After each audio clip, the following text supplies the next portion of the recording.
Hey guys, yeah, this is another episode of our program where we talk about Africans and diaspora and everything that has to do with Africans.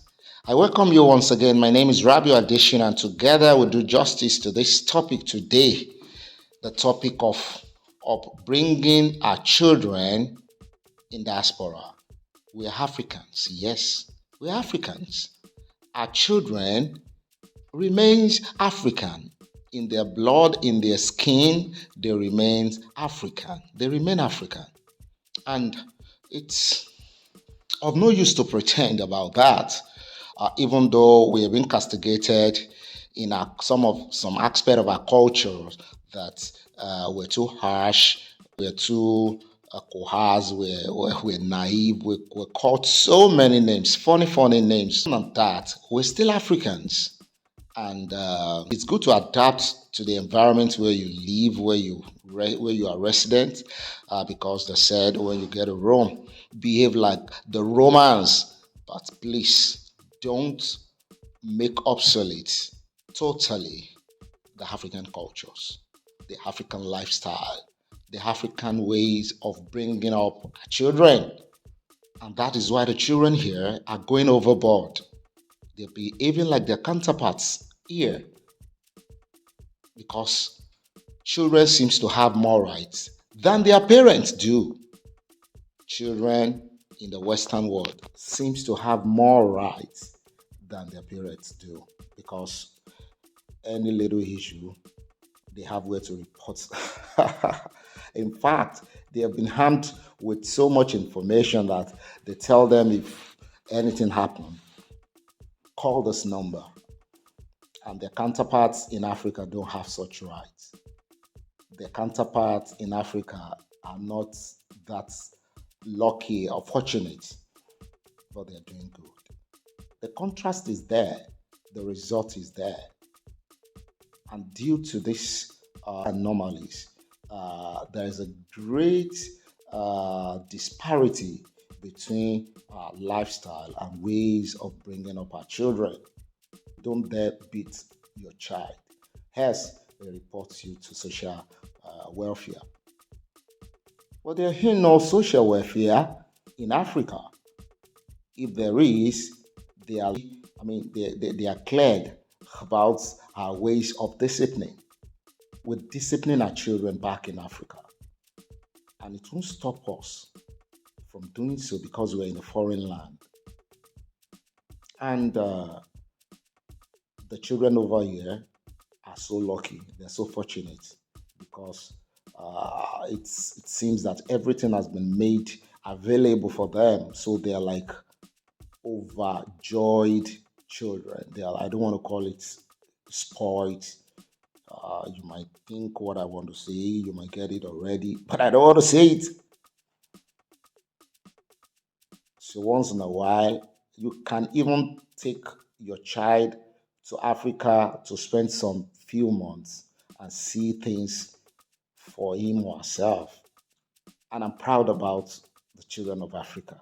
I'm proud about the children of the world, all over the world. But sincerely, I'm more proud about children in Africa because that is why we're so rugged anywhere we find ourselves on the surface of the earth. We have that resilience to survive and to become a notable somebody. Even when we find ourselves in a place where we don't speak their language, over time we adapt quickly, and that is not synonymous to children here going to stay in Africa. Yeah, we had so many stories about few tourists that went to Africa and they got bitten by mosquitoes, ordinary mosquitoes.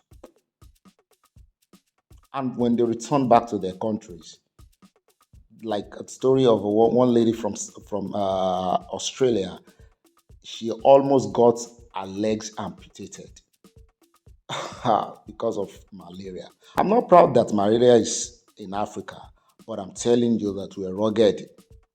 We're rugged.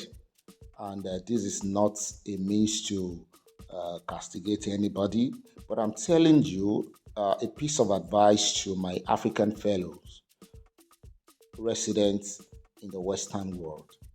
Don't abolish totally our ways of bringing up our children. We were brought up the same way. We did not die.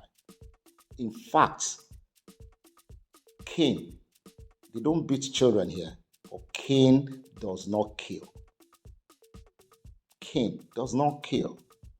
I'm not encouraging you to beat your child, but I'm telling you in Africa, Cain does not kill. In fact, the Bible that we were introduced to in Africa by the Western world was clear about it, that it is the same Cain that will remove the from the heart of a child. But that's by the side. Wherever you find yourself, abide by their law. Don't beat your children. Don't beat your children. I repeat, don't get yourself into trouble. But there are ways to go about it that you still have to reflect our ways, African way of bringing up children. African way of bringing up children. Because the children over here, they go overboard. They want to ask you questions, which is good. But their attitude of asking you questions is like, you don't know anything. Mom, what are you talking about? Why are you telling me I hate you? They're quick to say that. I hate you. I do this. You hate your mom. The mom that goes to work 24/7 to cater for your needs. And you hate your mom just because your mom asks you that. You're spending too much time on phones. You're becoming addicted to it. There are different forms of addiction with children here compared to Africa.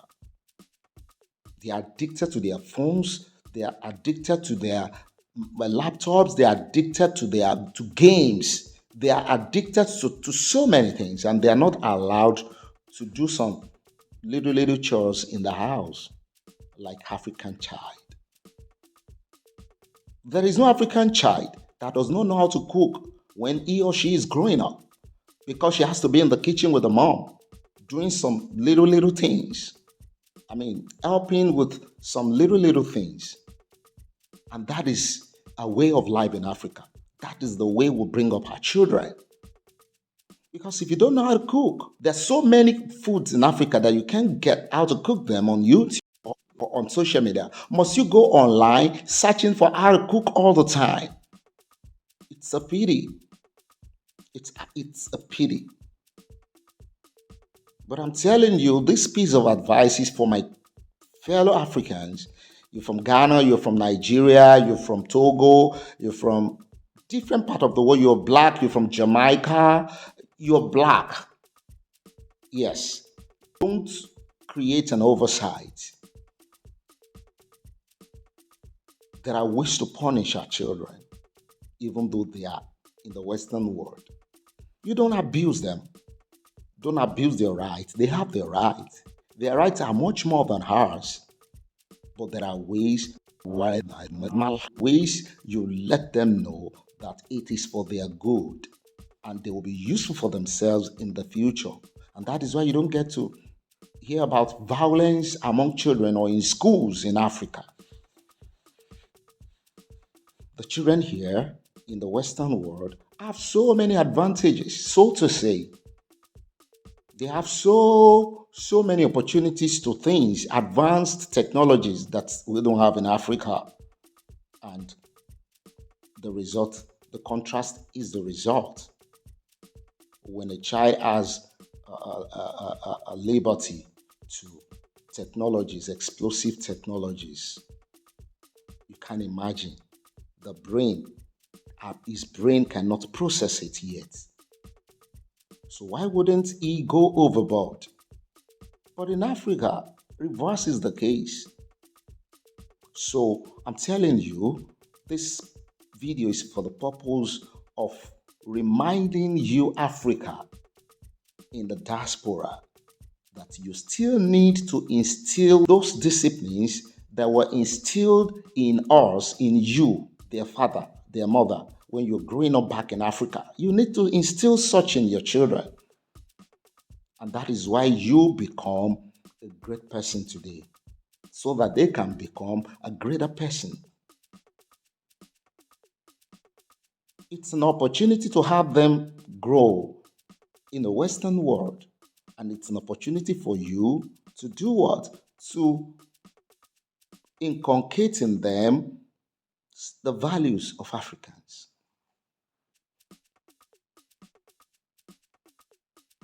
There are ways to save those children from being addicted. Go the African way. Go the African way. There are ways to salvage that situation. That your child that is going overboard, destroying things in the house, telling you that it could do whatever to you, don't minding how, speak to you anyhow, no respect, no honor, in the name of being civilized, you're getting it wrong. Go the African way. My name is Rabi Adeshina, and on my show, you enjoy more tips about African values. I welcome you again. This is the maiden edition. I love you, and see you some other time. Bye for now.